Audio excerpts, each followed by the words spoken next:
Good morning, I am Kevin Price. Delighted to be with you. Going to spend some time talking to you about you and your business. And today it's your business to be aware of what's happening on the political front, which is why I like to bring my good friend on, Tony Powers, with the show Powers to the People. And he is on italkus.net. And how are you, sir?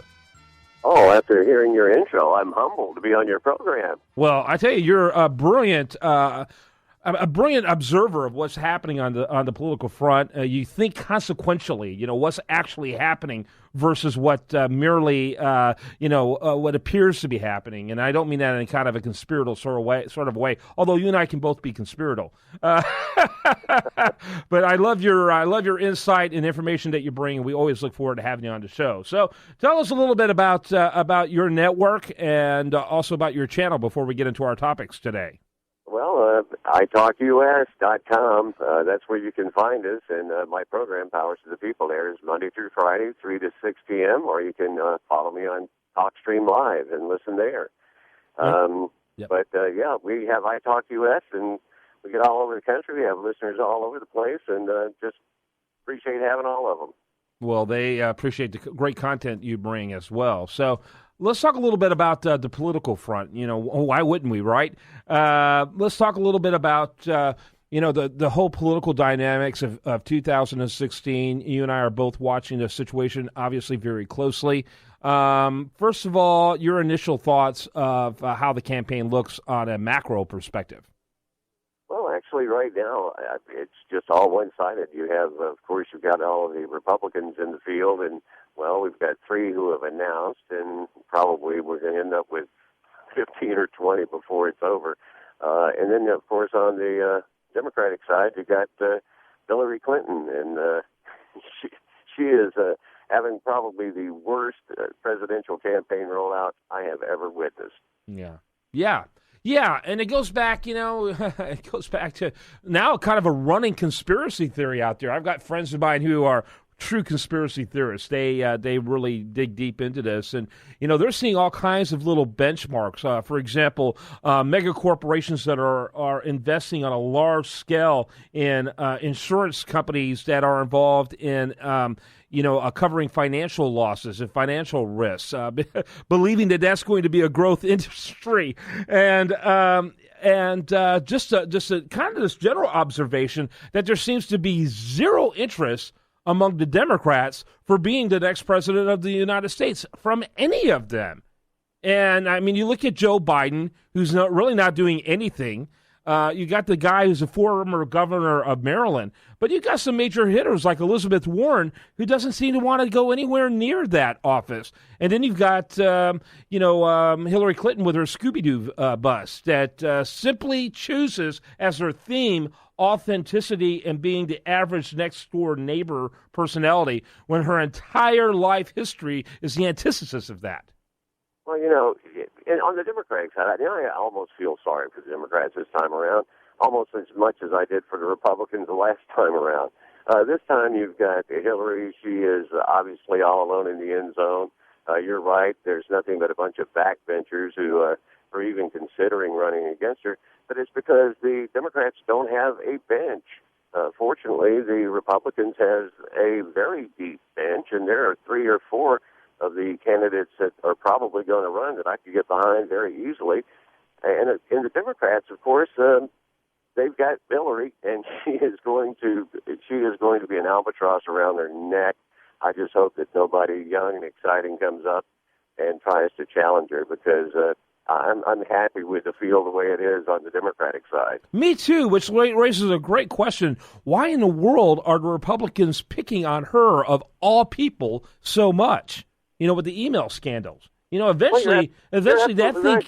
They need to just ignore Hillary Clinton. They Yes. need to be out there talking about what they're going to do, their vision for America, how we can be the land of opportunity that we've been for the past 250 years, and how they and the Republican Party and the conservative wing of the Republican Party, with conservative small government ideas, and how that works as opposed to what we've seen over the past 6.5 years, They need to be out there with just a positive message. Let Hillary implode. She will. She can do that by herself. Yes, and I mean, you look at people like Eric Holder. That's the guy they should be going after. There's so many people. Don't get me wrong.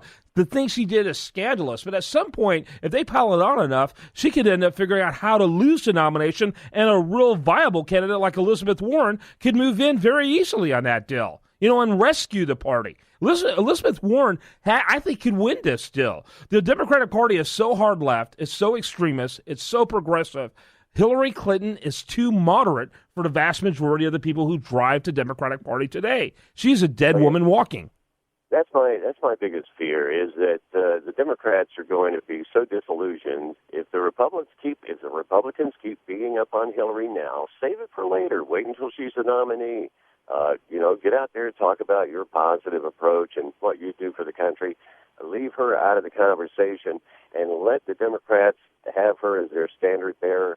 We don't want an Elizabeth Warren draft because, a lot of Democrats on the left are going to be pushing a draft Elizabeth Warren campaign, and we don't need that. Let Hillary stand and leave her alone.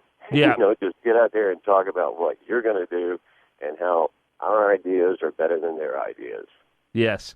All right. Over at usdailyreview.com, we've got an article over there right now called 50 Shades of Conservatives.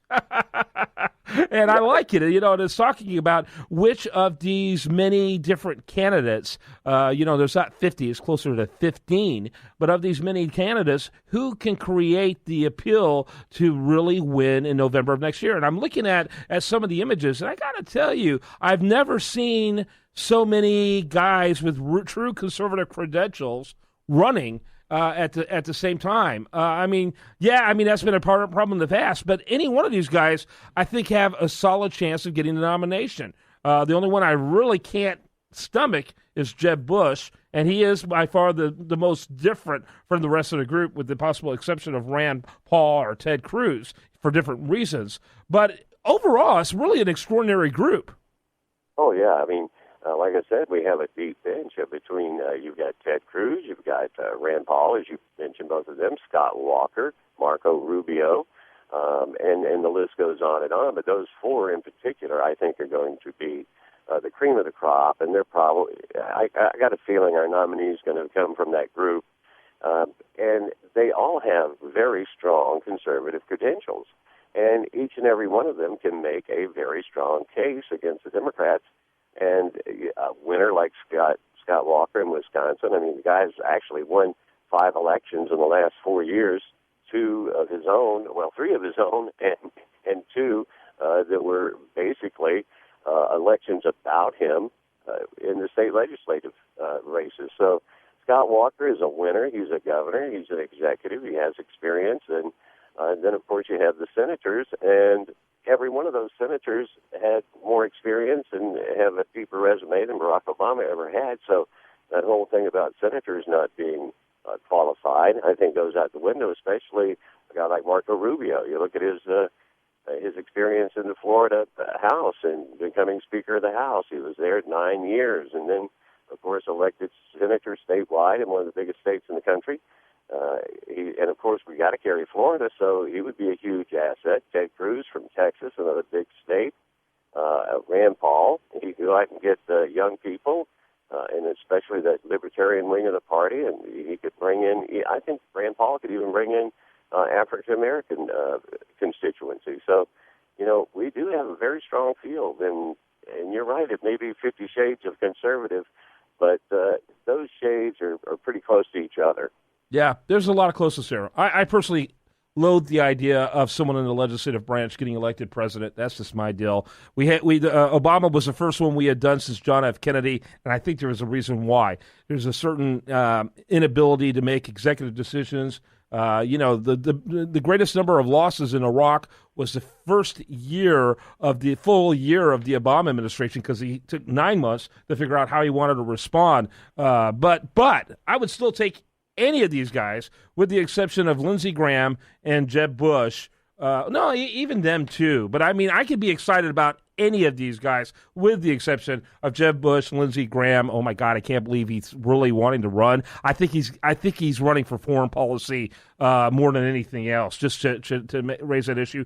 And of course, well, you wanted to talk about conspiracies. I think the establishment wing of the party is trying to get Lindsey just to be on stage with Rand Paul because they fear Rand Paul, and they do not want the libertarian wing of the party to end up with a presidential nominee. So they want Lindsey on that stage to attack Rand Paul on foreign policy. And Lindsey couldn't even win South Carolina. I mean, I live in South Carolina. Believe me, he's never run against a serious contender in his career. He thinks he can win South Carolina, but he's never had a Rand Paul or a Ted Cruz or a Marco Rubio or a Scott Walker on the ticket against him. Hey, what about the theory? What about the theory that Lindsey Graham is in there to make Jeb Bush look more conservative? Well, it could be a twofer. Yeah.